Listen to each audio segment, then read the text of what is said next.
આગળની વાર્તા આપણા બંધીભાઈ આપશે.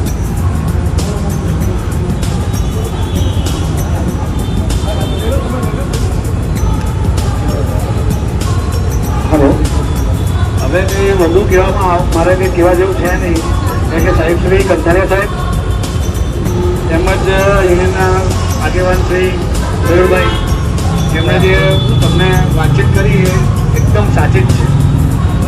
વધુમાં કહેવાનું એટલું કે આપણે જે સમૂહ લગ્નમાં જોડાઈએ છીએ બરાબર, આપણે કોઈ સામાન્ય લગ્નમાં જઈએ ત્યાં પણ આપણે ચાંદલો તો આપીએ જ છે બરાબર. આ આપણે એક ચાંદલો એટલે આપણે એક સુગત ભેટ જ કહેવાય છે અને એ તમારા બધાની એક ભેટ રૂપી તમારા ફળમાંથી તમે અહીંયા જમા કરાવી બધા સાથે આપો એ પણ એક સારી વાત જ છે.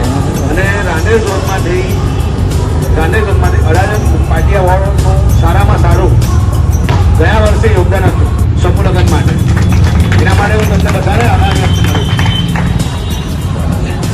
આ વર્ષે દ્વિતીય સમૂહ લગ્નમાં પણ તમારી આ યોગદાન સારું રહે એવી અમે તમારી પાસે એક આશા રાખીએ છીએ બરાબર.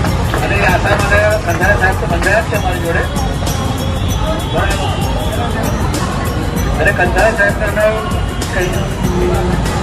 તમારું ચાંદલા પ્રત્યે યોગદાન તો ખરું જ, પણ તમારામાંથી જો કોઈ સારા એવા કાર્યકર્તા છે જે સાહેબ તમારા સાહેબની સાથે જોડાઈને આ સમૂહ લગ્નમાં જોડાઈ અને મહેનત કરે, કામગીરી કરે, એ પણ આપણા માટે એક સારું કામ છે બરાબર. એક આશા એવી રાખીએ છીએ કે તમારા થકી એક સારું યોગદાન